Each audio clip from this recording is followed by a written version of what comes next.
there folks, Tim Slade here from the eLearning Designers Academy. If you were like me when I was first getting started, I used to be a horrible visual designer and graphic designers. It's one of those skills that, just doesn't come naturally. And I know that was certainly true for me. And I know that's true for a lot of you as well. But, here's the question I get asked all the time. How can you practice and become a better visual designer and hopefully apply those skills to your own e-learning development projects? Well, here's the harsh truth. The only way you can become a better visual designer is by practicing visual design. That's it. There are no other shortcuts besides, hiring and outsourcing all of your visual design work to an actual graphic designer. That's fine, but it's not a lot of fun. And no, you can't do it all with AI, despite how many times I see people attempt it. So don't go there with me today. It's kind of like learning how to bake a cake. If you want to learn how to bake the perfect cake, no amount of watching Ina Garten on the Food Network or reading every single recipe in a book is going to make you a better baker. You got to actually, bake shit and make a lot of really crappy baked goods along the way to eventually become a better baker. Well, the same is true for becoming a better visual designer. So in this video, I want to show you exactly how you can do this for yourself, how you can practice your e-learning visual design skills. And the best part is, it doesn't cost you any money. It just costs you some time and some fun in PowerPoint. So let's jump into it. All right, so here I am on my computer, and you can see I am using PowerPoint. Now, before we jump into this, a couple things I want to mention. I prefer, when it comes to practicing visual design stuff, especially for e-learning, I love practicing and using PowerPoint. And I encourage you to do the same if you're able to. You can use whatever visual design tool you have access to, whether it's Adobe Illustrator, Canva, another tool. It's really not about the visual design tool you choose to use. It's whatever tool you're most comfortable with, right? I prefer using PowerPoint because A, most people have PowerPoint. B, most people are familiar with PowerPoint. And C, if you're doing e-learning development specifically for a tool like Articulate Storyline, it most mimics Articulate Storyline out of all of the visual design tools that you can use. But use whatever tool works for you. I'm going to use PowerPoint, all right? Now, the way that I learned how to build my visual design skills was to effectively reverse engineer other people's visual design work. Like I said in the intro, the only way you can build your visual design skills is by practicing it. But it's really hard to figure out how do you design something from scratch, right? So usually what helps is to go find a source of inspiration and literally recreate it. Click by click, shape by shape, and all of that great stuff, right? So one of the great places that you can get a source of inspiration from, and you can use whatever resource you want to use, but I love using Envato Elements. Now, Envato Elements is a graphic asset website that I actually subscribe to. I use for all sorts of different client work, and both for my business and for my clients and all that stuff. It has stock graphics, presentation templates, videos, assets, stock images, and everything else in between. Now, the best part is in order to do what we're going to do today, you do not need a subscription to Envato Elements. You can do this completely for free. But what's great about Envato Elements, it's elements.envato.com, I'll put a link down in the description, is they have all sorts of different assets, graphic templates, and in this case, our presentation templates. So I'm going to go ahead and click here and go to the PowerPoint presentation templates. And what I want you to do is I want you to go find a source of inspiration. It can be anything. You can come up here and put in a keyword. Let's say we're doing a course on, leadership, right? Type that in there. And you're going to find all sorts of different templates to choose from, right? I love this one here. And what we're looking for is something that we feel like we could easily replicate ourselves in PowerPoint. If you look at some of these templates, they're beautiful templates, but if you look at some of the slides, like look at this one here, if you were to deconstruct it into its individual components, you'd see we have a character, we have some shapes, we have some text. It's pretty simple. Same thing up here, right? We have a rounded rectangle image, a square, that green square, some stuff over here. There's not a whole lot going on here, right? We could easily recreate these in PowerPoint. So I went ahead and pulled some different examples here. Here's a great one, this leadership course. That could work, right? Where we have a character, this gradient, and some other different layouts here. Here's that one I showed you a moment ago. And I think for what I'm going to show and demo for you today, I'm going to do this one. What I really like about this one is there's a lot of interesting elements going on here. Obviously, it's clean and simple. It looks like it's made for a website. It doesn't matter. But you'll see here, there's some images here. There's some little graphics and icons and lines, and it gives us a lot to play around with in PowerPoint. If you're following along with me though, feel free to pick whatever you want. I'll put links to all of these down in the description. So the first thing I want to do is I think I want to bring this into PowerPoint so I have something I can reference along the way, okay? So I could right click and copy this image and paste it into PowerPoint. I'll do a Control V there and we have it here on PowerPoint. I'm gonna make it a lot larger so that we can see it here. One of the things though, you know, if you happen to not have Snagit, one of the things I'll show you real quickly is that you can actually use PowerPoint to take screenshots. If you go to the Insert tab here in PowerPoint, yep, I got it.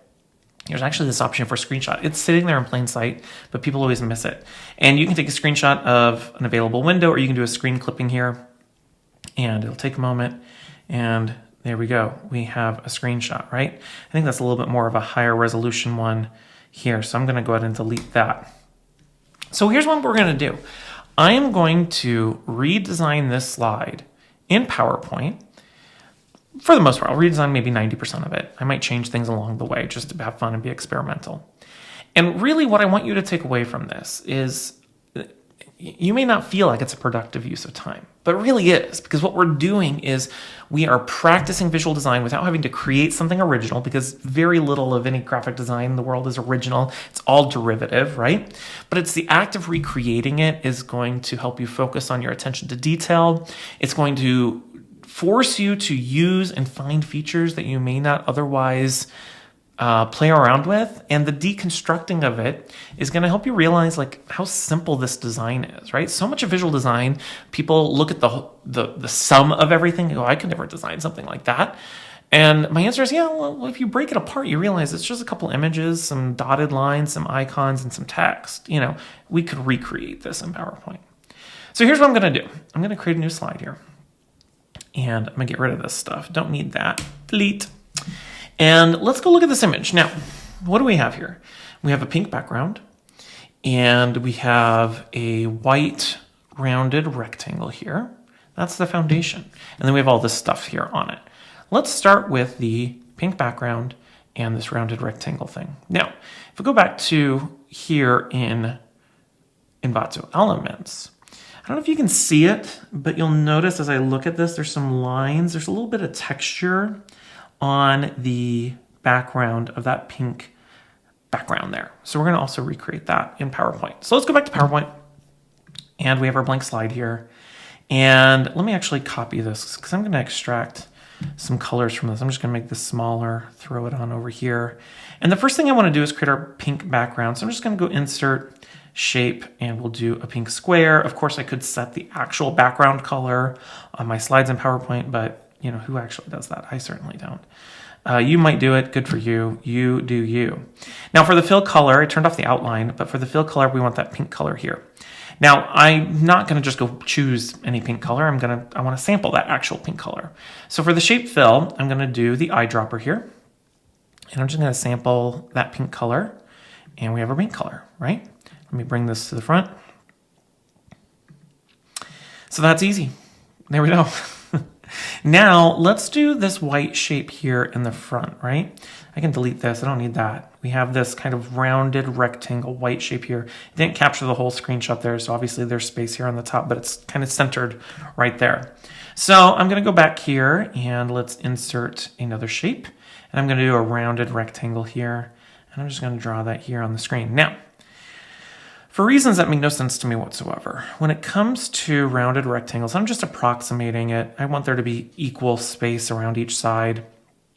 When it comes to rounded rectangles, do not leave the default radius there. This is called the radius. It's the round part. People will leave it default and you get these big chunky rounded corners. Don't do that. I don't know why. It just doesn't look good. For whatever reason, more subtle rounded rectangles look a lot better. See, that just looks, this looks more refined. This looks clunky. This looks more refined. This looks more expensive and sexy, to me at least. All right, we put that there. Let me make it white. That's easy. Do shape fill. We're going to do white. Shape outline, we're going to do no outline. And I want to make sure it's centered perfectly on my screen. So I could use the snap to guides there, or one of the things I encourage you to get familiar with are your alignment tools, right? So I have the image selected. We'll do align to center and align to middle. And now it's perfectly smack dab in the middle of my screen. I'm going to hit save so I don't lose my work. Save early and often. Okay, so we've done that. Now let's start talking about the textures in the background there. You can't really see them here, but there's these little very subtle, it's almost like a watermark in the background, a little texture. I love that because it adds a little bit of interesting dynamic elements to that background. Now, could we recreate those lines exactly from scratch in PowerPoint? We probably could, but that wouldn't be too easy. What we're going to do is we're going to approximate it, or we're going to at least take the idea of there being some like really subtle watermark texture in the background and recreate something similar in PowerPoint. One of the things that you can do, one of my favorite features, is if you go to the Insert tab, and you go to the Pictures dropdown, and you go to Stock Images. There's a whole bunch of different stock images you can use. Obviously, there's images, but there's a whole lot of other really cool stuff you can put in here. You can put in icons. So we'll come back to these here in a little bit. There's cutout people. We actually have cutout people. We may use those. We have the stickers, which are kind of like clip art, right, from the 90s and the early 2000s. We have stock videos, we have stock illustrations, and we have our stock cartoon people. If you've ever seen these, that's where they come from. I love these characters. In this case, we're going to do illustrations. Now, the illustrations are all of these little vector SVG graphics, and there's a whole bunch of different ones we can choose from. Some of them are very specific, like here's a balloon dog, and here's some flowers and Saturn, but there's also like abstract shapes here, and you can see there's different categories here. I don't know if we can filter by category for like abstract shape. Maybe it's not fun. Let's just see what we have here. Autumn, decorative, anniversary, birthday, abstract, right? All right, so here we go. We have all these different abstract shapes. We have like what looks like pebbles. We have some, I don't know, confetti stuff, some circles. If I scroll down here, we have all sorts of different shapes. And I don't have anything like those lines necessarily. Let's see though. We might get lucky here. No, it just seems like patterns and whatnot. But you know what I do like? I do like these like wiggly wobbly shapes. I don't know what to call those. I'm going to choose that one. I'm going to do another one here. I like that one for a corner, and we'll do this one. I like that. We're going to insert both of those, right? Here's some shapes. Now, with these shapes, I want to put them in the background. I want them to be between my white shape and that pink shape. So first, let's position these. I'm going to put this in the corner here, and if I hold shift, I can really distort it. In this case, it doesn't let me do it with shift. That's okay, I'll do it like this. I'm gonna distort it so I can have it a little bit larger. And with this one, I want it to be in this corner, but you'll see the edge here is on the left. So I wanna flip it and reverse it. So I'm gonna flip horizontally. There we go. I'll throw that down here. And same thing, I'm gonna just distort it a little bit, make it a little bit larger, resize it. That's pretty good.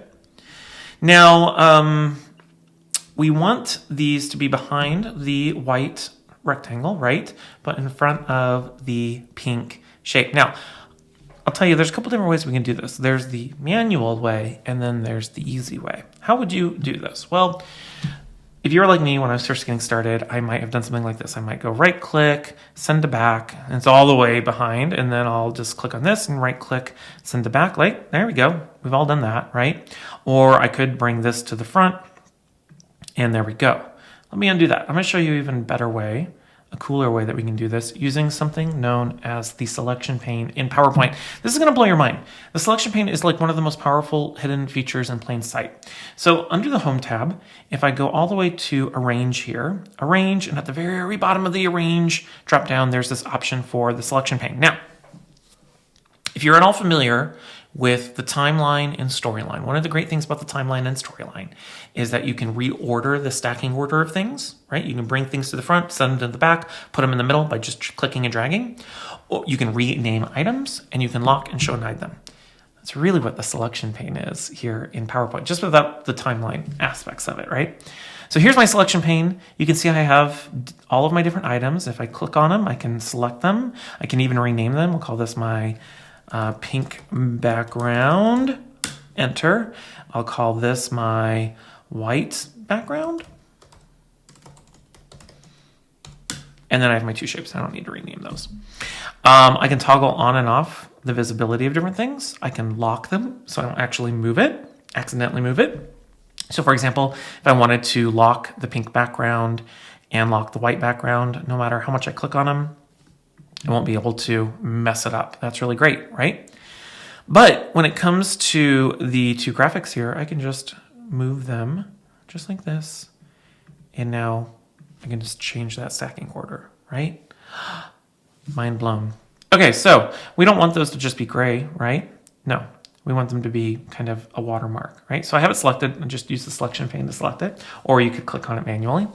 And we're gonna make it kind of a watermark. So I'm gonna go to graphics fill. I'm gonna give it a white fill. Do the same thing to this one here, white fill. And then if I right click on it and do format shape or format graphic instead, and we'll do the fill here, I can actually set the transparency here. You'll see I'm making it transparent. And the more the percentage, the more transparent it is. In this case, I still want to be able to see it, but I want it to be kind of subtle, like a watermark. So what if we did like 70? No, we'll do, yeah, I think 70% is pretty good. We do the same thing with this one here. I'll just type that in there, 70%. I like that. Now, it's not wavy lines like the original one, but this is a good example where if you can't recreate something exactly, this is a great example where you can approximate it, do something similar, stretch your visual design skills, experiment. The whole thing about visual design too is like experimenting. Visual design is about playing, and it's about seeing what you come up with. It's not about getting it right or perfect. You're going to create some ugly things along the way. You know what I mean? So be open to that. You might do that and you might go, it totally doesn't work. Well, there's no other way you would have figured that out unless you tried it, right? So I feel pretty good about that. I'm going to hit that save button. Okay, we created the foundation. That was pretty simple, right? Let's now focus in on some of this text here on the left. This is the easy stuff, and then we'll get to the more complex stuff over here. So let's imagine we were creating a course on, as I look at this, it looks like a bunch of people meeting virtually. What if we said it was best practices for managing virtual teams? How about that's the course title, right? So I'm going to insert some text here.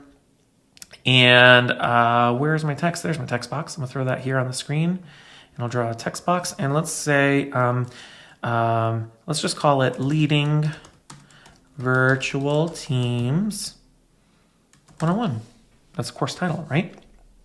Now, there's a whole science when it comes to picking fonts and creating font schemes. In this case, I'm not going to go through the whole process of creating a font scheme or picking my fonts. I'm just going to try and replicate what we have here. So you'll notice that we have kind of a larger semi-bold sans serif font for a body. It looks like it's a sans serif, but it's not as bold. So I'm just going to, approximate that. It doesn't have to be perfect. In this case, I'm going to go with, it almost looks like, it's been a long time since I've used this font.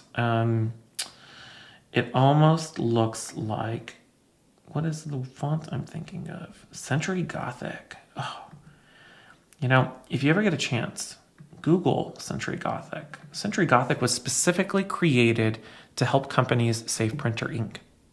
And there's a really great story about Tropicana. Did a rebrand years ago. They got rid of their orange and the straw, and they went with a Century Gothic typeface, and nobody recognized it anymore, and their sales plummeted, and they had to change it.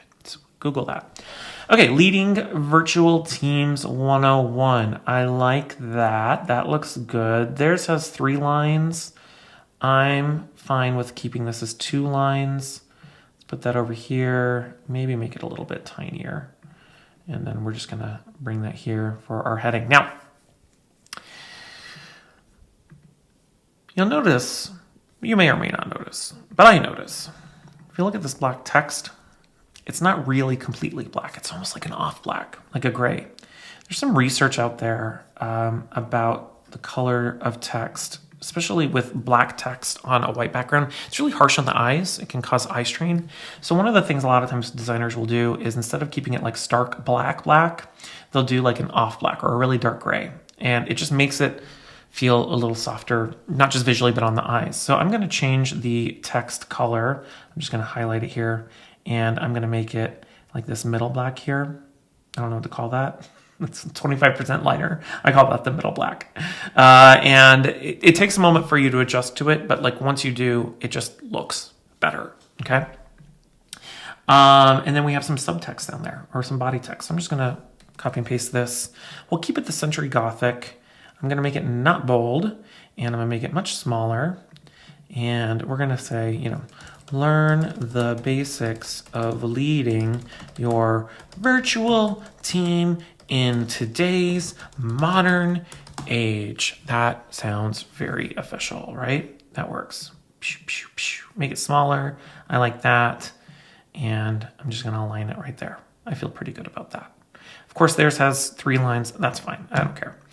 And then what about this stuff down here? What if we, you know, again, if we were creating an e-learning course, would we have this menu up here? Maybe if we were creating an on-screen menu. This looks like it's more from a website. So I'm not going to include all of these elements, but I do want like a start button down here. And we're just going to do a shape here. We'll do the rounded rectangle, and we want it to be like a pill button. And we'll just go like that. And what do we want for the color? So in this example, they have 3 call to action colors, which is a little much. They have the blue button, the pink button, and this orange button up here. We already have a lot of pink going on, so I think I'm gonna go with this purpley color here. And do I still have the screenshot over here? No, I don't. I'm gonna just bring this over here. And I'm gonna sample that color here. Shape format, shape fill, eyedropper, purpley blue color, bam. No outline. Okay, there's our button. And I'm gonna align it right here.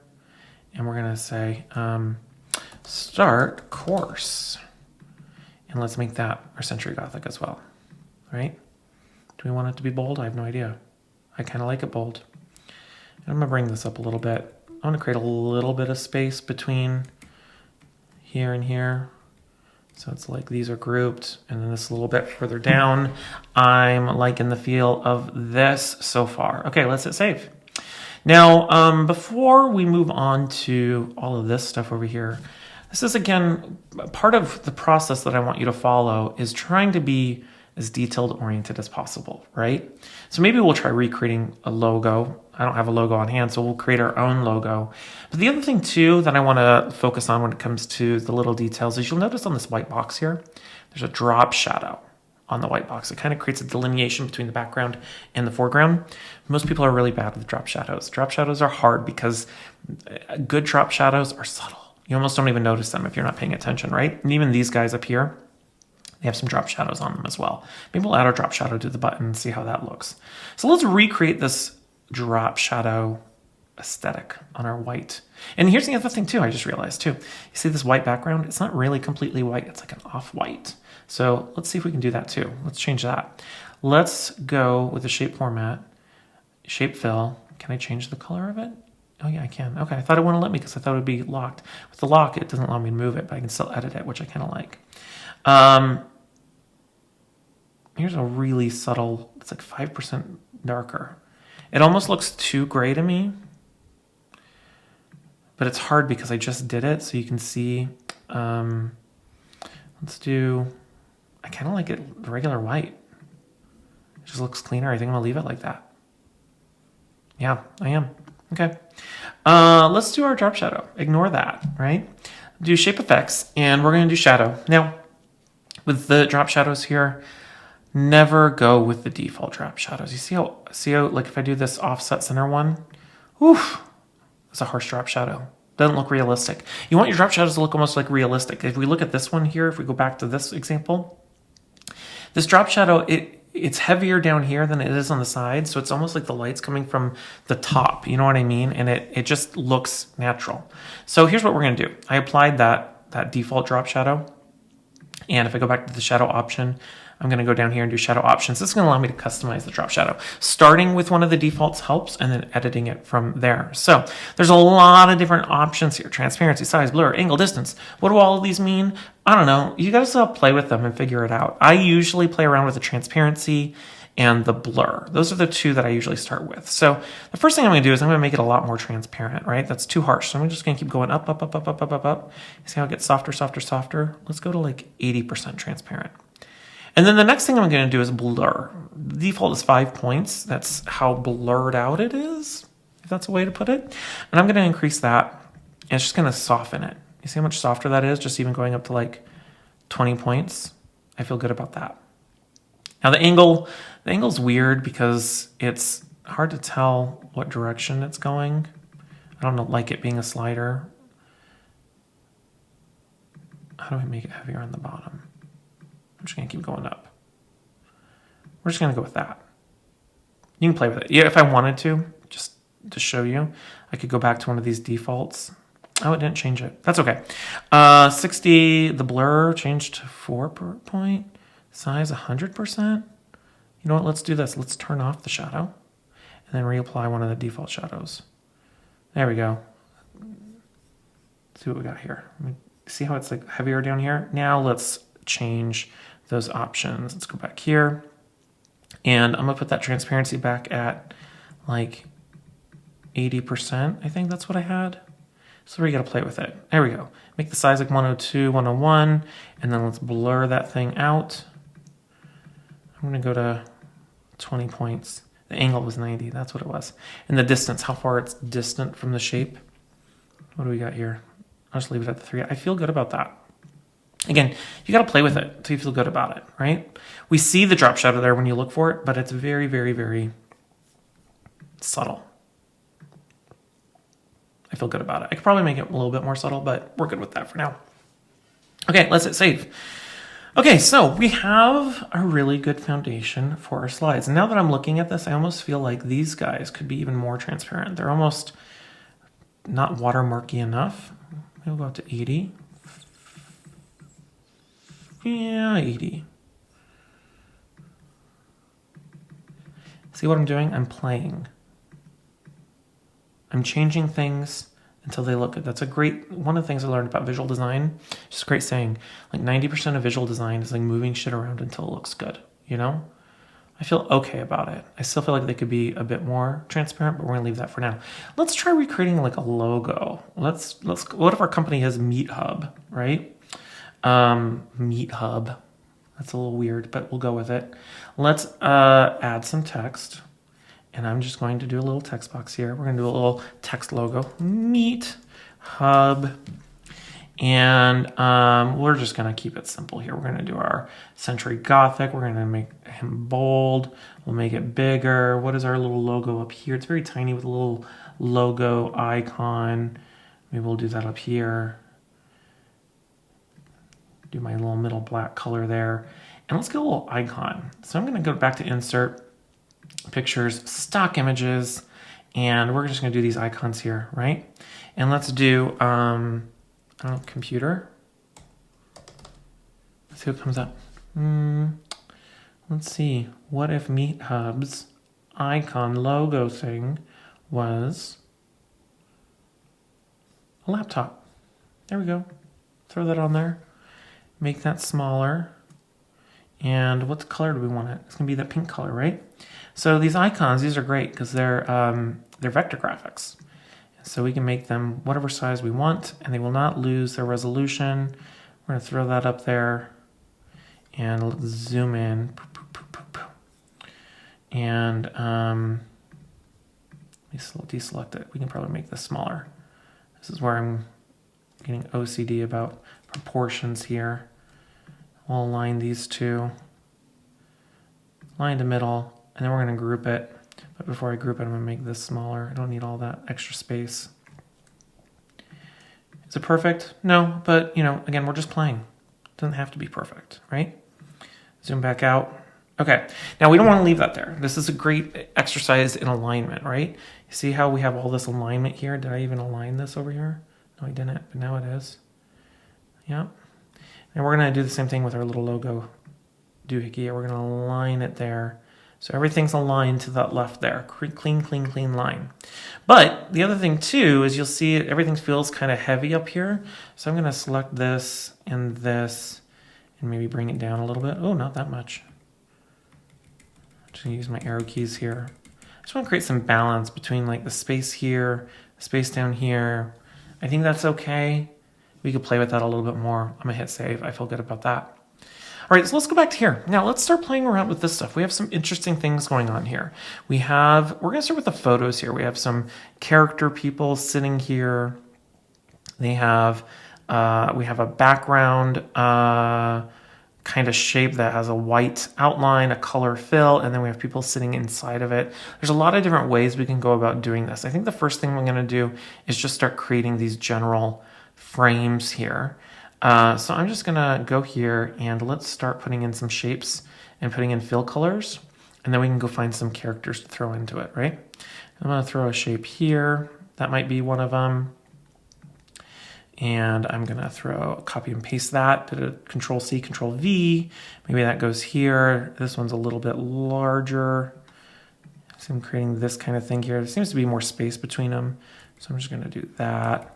And then we have this kind of portrait-y shaped one here. So I'm just gonna copy paste that and make that more a portrait, taller graphic like this, right? That feels okay. It's a little big, so I'm just gonna select all three. I'm gonna group them, and then bring them down here. Let me hold shift so it maintains proportions here. Maybe like that, right? Ungroup it because I don't need them grouped. Okay, cool. Now let's just, we'll worry about the characters in a moment. Let's just get some of this stuff configured. We have the background color, it has an outline, and there is a drop shadow. So let's start here. We're gonna make this our blue color. Let's do shape fill, shape format, shape fill. We'll do our blue color here, and then we're gonna do a white outline. And I'll make that white. And then how thick do we want it to be? I don't know, because we can't really see it because it's on a white background. So let's do the drop shadow first. Let me go do shape effects, shadow, drop shadow, do the default one. Go back to drop shadow, shadow options. And let's make that a little bit more subtle because that is really bad. We're gonna just keep it similar. We'll do the 80%. And, you know, it's a matter of preference. Once you figure out what numbers you want, you'll usually find yourself returning to them. I usually do like 80%. We'll make the blur 20. Do I feel good about that? I feel okay about it. Okay, now let's do the outline. Let's make that outline thicker so we can actually see it now. And let's go with like let's see what 3-point looks like. No, I think 6-point looks really good. Yeah, I like that. Okay, now I could manually do that to all of these other shapes, but you know what? I'm gonna use the format painter in PowerPoint to copy and paste the formatting. So if I select this shape here, and under the Home tab in the ribbon, there's this little paintbrush. If I double click on this, you're gonna see my cursor gets a little paintbrush. It's a format painter, it allows me to copy and paste formatting between objects. So now it's copied the formatting from what I had selected. And if I click here and click here, it pastes the formatting, and that made my life much easier. And now I can turn off the format painter. And now all I gotta do is change the colors here. So what's this one? This is our pink color, shape format, pink, and then we have our orange color. We haven't sampled that, so I'm just gonna do this, eyedropper, and I'm going to, oh, it won't let me sample there. That's okay. We're just gonna do this, copy, paste, bring that over here. Now we can sample it because it's on the slide. Shape fill, eyedropper, sample, done. Okay, let's hit save. I'm obsessive compulsive about saving. I have lost a lot of work over the years. Okay, I'm feeling okay about this. This feels good. Now let's get some characters on here. Now there's a lot of different things we could do. I could go to a website like pexels.com. This has a lot of free stock images that you can choose from. Let's see if I can find like a portrait. I can never spell portrait. Did I spell that right? I think so. Let's do professional. I see I did not. Portrait. Portrait. It's like spelling Wednesday. Wednesday. I always have to do. All right. Could we do one of these? None of these really fit my vibe for what I like. And a lot of them look so staged. I want something that looks a little bit more natural. I could do one of these. The reason why I'm showing this, though, is because one thing I want to show you that we can do in PowerPoint. Let's say, let me go back up here. I liked this photo here. Okay, this is one. I like this one. Okay, let's see if I copy this image. I can throw this into my slide here. One of the things you can do in PowerPoint is you can actually remove the background, right? Because I want this to be a transparent background. And this one might work really well. It works really well when you have a clear, really, really clear delineation between the background and the foreground, right? So I have this here. I could do picture format. It's not perfect though. And I could do remove background. It's going to scan the image and it's going to do this. See, it cut out part of her head. It cut out part of this. It's fine. I could do mark areas to keep, and I could just draw here, and it's going to do that, and it's doing okay. Boop, boop, boop, boop, boop, boop. Let's see if we can fix all this. We're going to keep all this stuff. They didn't do a good job. Yeah. I'm going to show you another tool that I use, actually, for this. Yeah. We're going to discard all changes. I'm going to delete this image. I'll show you another tool that I use. Let's save this image off. Right click, save image as. Let's put that on my desktop. Pow, pow. I use a tool called remove background. Is it going to come up? Yes, remove.bg, remove.background. Now, I pay for this, but I think they have a version for free. I could upload the image, and let's go upload that image from my desktop. And this one does a phenomenal job. This one uses AI. At least they say they use AI, and it's going to remove that background. Look how great a job it did, right? Now, to download the full HD one, you have to pay for it, but we can download the non-HD one for free, and then we can come back here. And these are small, so I actually don't need it to be the full HD one. So we're going to insert picture from this device, and where did it go? My downloads folder? Is this it? Yeah, there it is. It looks great. Now we're going to bring that, make that much smaller. And maybe she's going to go here because it's very portrait-y shaped, right? I'm going to bring that, let's zoom in here. And put her in here just like this. Now, you know, to use my arrow key, how does that look? A little bit more. I'm just trying to align her at the bottom. Now, I think there's something kind of cool and graphically interesting where she's kind of popping out from the image. So like if I wanted to, I could make this smaller and have it just like that. And I kind of like that. It's kind of evolving on the design from what we had because they were all kind of contained in it.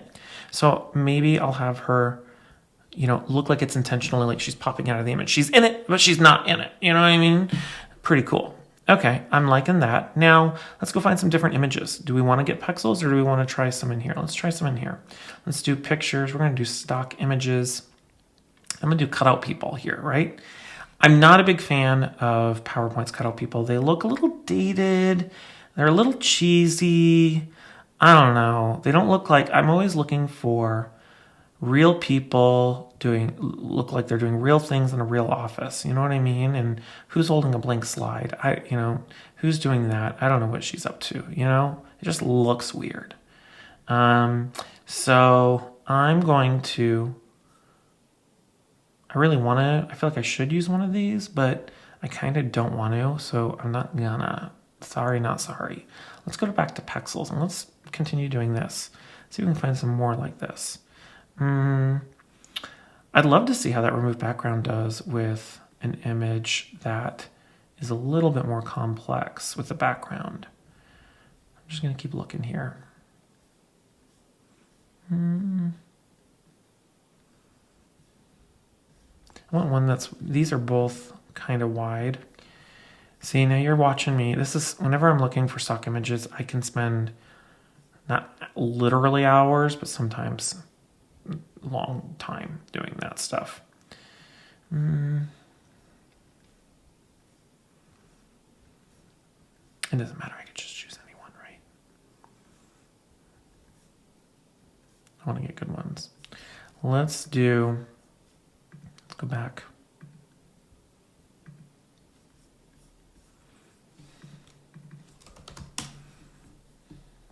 Portrait work. Let's see what that comes up with. He looks kind of fun.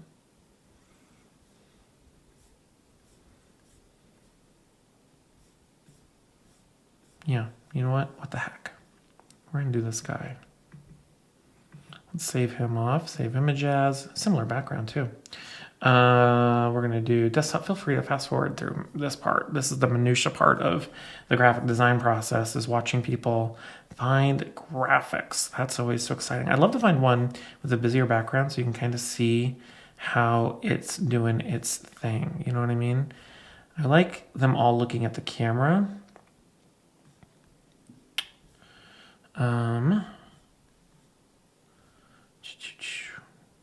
Do her. Yeah, this one has a busier background. You know what I mean?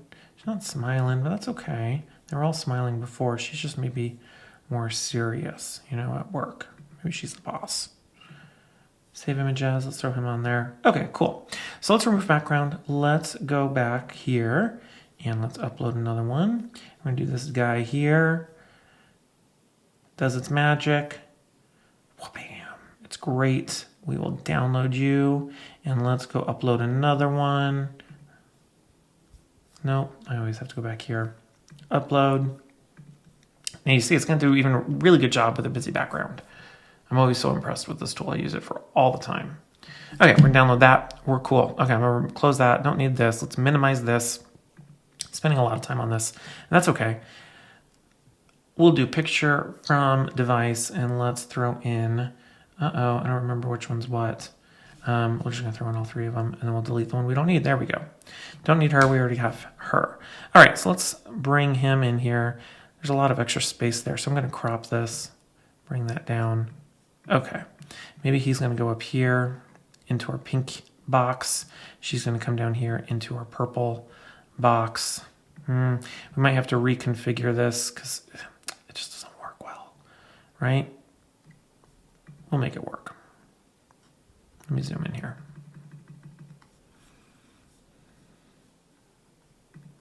Start with him. I'm gonna make him much smaller. It's hard because it's almost like he has to be here in the corner, you know? We're gonna make it work though, because I'm gonna balance out by having her be over here. I don't know. Do we like that? I have no idea. I'll show you how we're going to make this work. And then we don't need her hanging out down there, so we're going to crop her on up. Right up here. And we'll bring her down a couple clicks. Zoom in more. Just get it as pixel perfect as possible, because why? I can't help myself. All right, no, one more. We're good. Okay, now we have some extra dead space here. We're gonna make it work. Okay, I'm feeling good about that. Now let's go back to our source of inspiration. Are they popping out? No, that's okay. So let's start with this little line stuff we have here on the outskirts here. You know, if I zoom in on this, there's these little dotted lines. Nothing too crazy happening there. That's just dotted line in PowerPoint. That's easy to create, right? I'm bringing him over one. I just saw a little extra space there. Okay, so let's insert a shape, and I'm going to keep this really simple. I'm just going to do a rounded rectangle. I'm going to put it right there, smack dab in the middle. Maybe I'll do this. You'll see what I'm doing here in a moment. I'm going to bring the radius down on that. I don't want a shape fill, so turn off the shape fill. For the outline, I want to do, we'll just do our middle black, and we're going to make the weight a little bit larger. Let's do the weight as 2 1/4, whatever that means. And we're going to do the dashes. We can do dots, a lot of different ones. We're going to do dots like that. Okay, cool. Let's bring that back out. And This is one of those great moments where I want it to be behind our characters, behind the shapes, but in front of the white thing in the pink background. I could do the whole rigmarole of send to back, send to back, send to front, send to front. Ugh, nobody wants to do that. So what we're going to do, remember our selection pane, home tab, arrange, selection pane.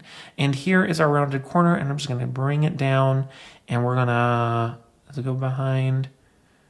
Well, we want it above the pink background, above the white background. Right there. If I would have spent time renaming everything, that would have made it easier, but we don't have time for that. All right, so we have kind of that general aesthetic, right? You see it's a little bit more subtle, it's transparent. Let's make this a little bit transparent. Right click, format shape, and we go to the line, and here's the transparency, and I'm just gonna start making it transparent. Let's go up, up, up, up, up, up, up, up, up, and we don't want it to be too transparent. So let's do 60. Let's see what that looks like. I'm happy with it.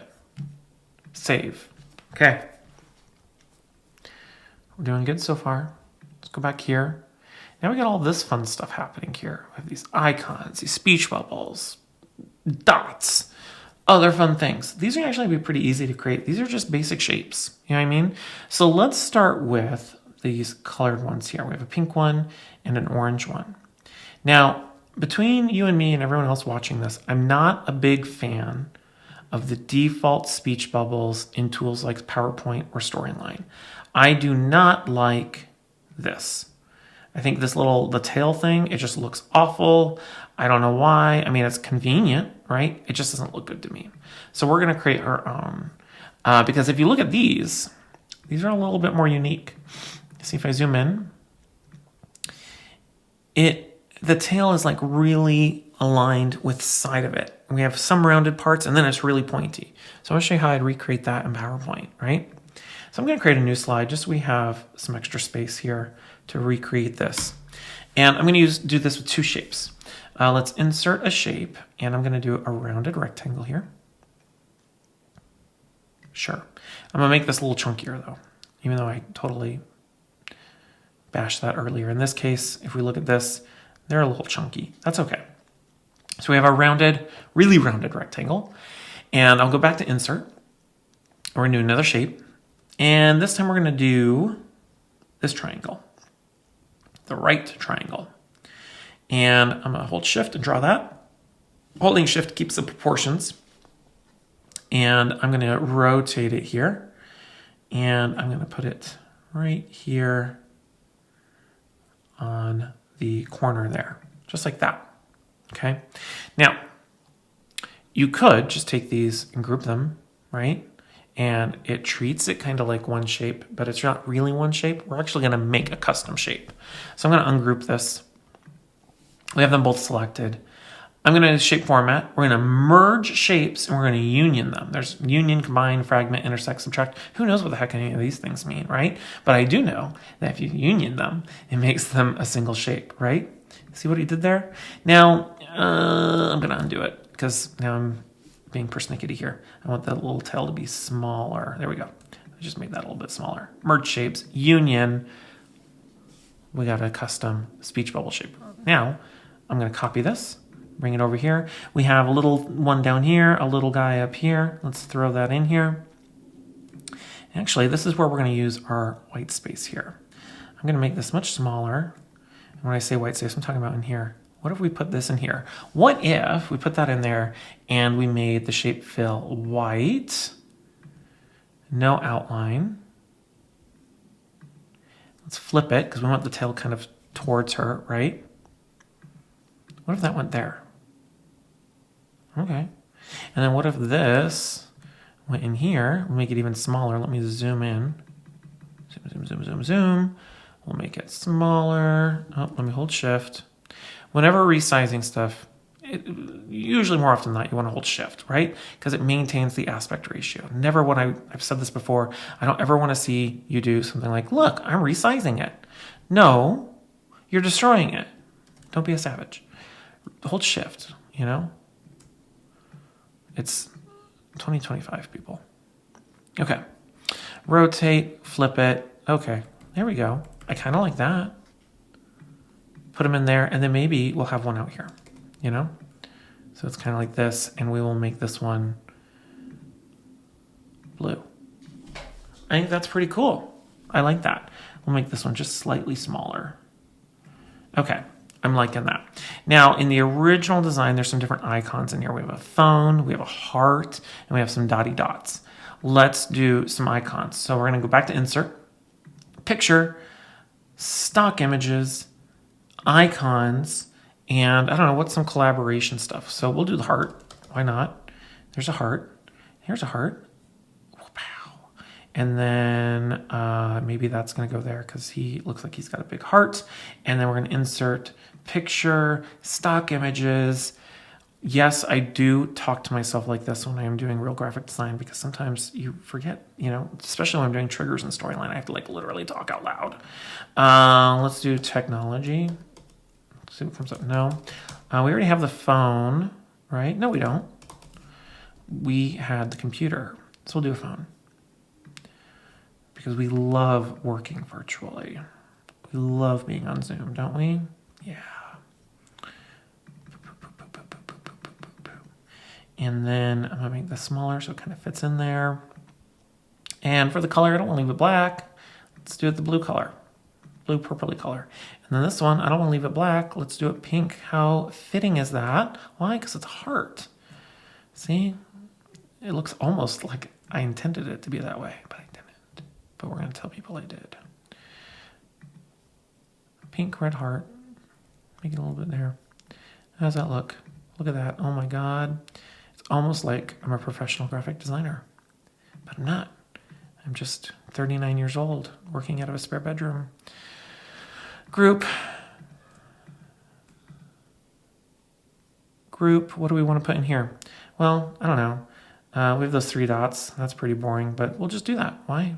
Because we're mimicking the design. How am I going to do 3 dots?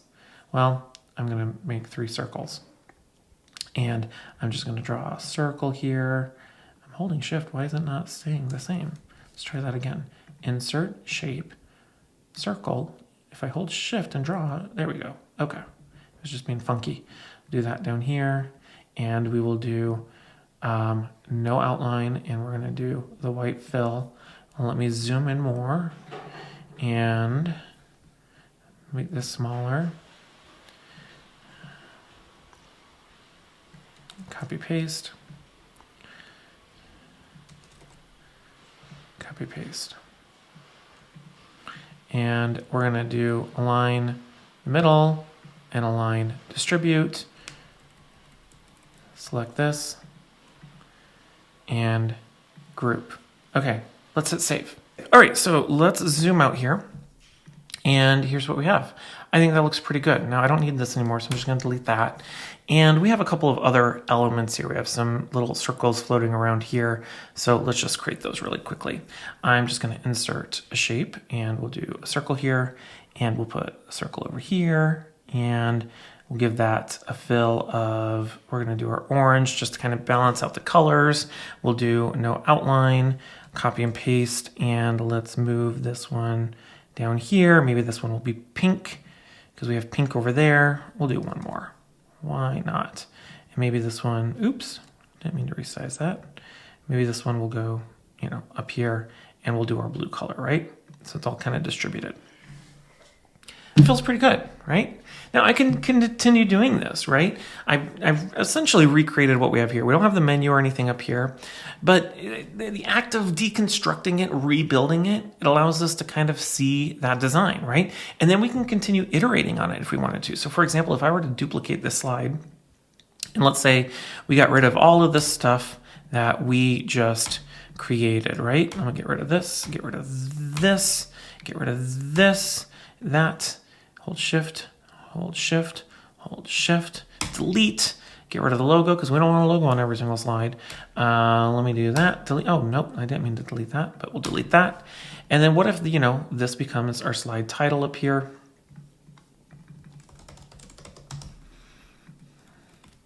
And this becomes, you know, next. And I'll throw that one, you know, over here. And then this one can go over here to do prev for previous. we have a simple slide layout. I could put this over here if I wanted to. It'd be even kind of cooler. What if we did a shape, because I can't help myself. What if we did, let me find the shape, stay with me here, hold on, this is gonna be amazing. What if it were this? Look at that. Oh, I can't adjust the radius, that's not gonna be cool. I was going to try to make it like rounded, but you know what I could do? Hold on, it just occurred to me. I could, if I wanted to, let me get rid of this text here. This is where I could insert a shape. Let's do a square here. I'm gonna put this right here, and I'm gonna select this, and we're going to fragment the heck out of them. Fragment! I don't know why that goes through my mind. And delete that, and then we can do no outline. We'll make our blue color. Get rid of this. What if this became that button here? We created a previous next like pill shape where it's divided, you know what I mean? And then I could do, let's just grab a text box here. Nope, that's not where I'm going. Don't know what I just did there. Yeah, go away. There it is. Oh my goodness, it's just not cooperating with me today. Next, center. Small, small, small, small, small. Hold on. Small, small, small, small, small. And make that white. I guess I could put the text in the box, but there we go. Let's make that smaller. Maybe this is the design of my next button, and that's the design of my previous button, right? We can align these two. Line, middle, whoa, that's so cool, right? It just took a few seconds to do that. Not a few seconds, but you get my point, right? So now we have a blank slide layout. And then I could duplicate this, and then maybe we have a slide layout. If I go to my selection pane, because I want to edit this, so I'll unlock that. And maybe we have like a 50-50 layout, right? And our previous next button, if I zoom out here, oh my goodness, did not mean to go into presentation mode. Zoom out here, select these over here, and put that there, right? We put an image here, or a graphic, or one of our characters. Maybe our character is going to be featured here, Throw her on there, make this much larger. Maybe we have a scenario slide, right? Once you recreate something, then you can start iterating on it and figuring out how could you create different slide designs, different layouts, that sort of stuff, right?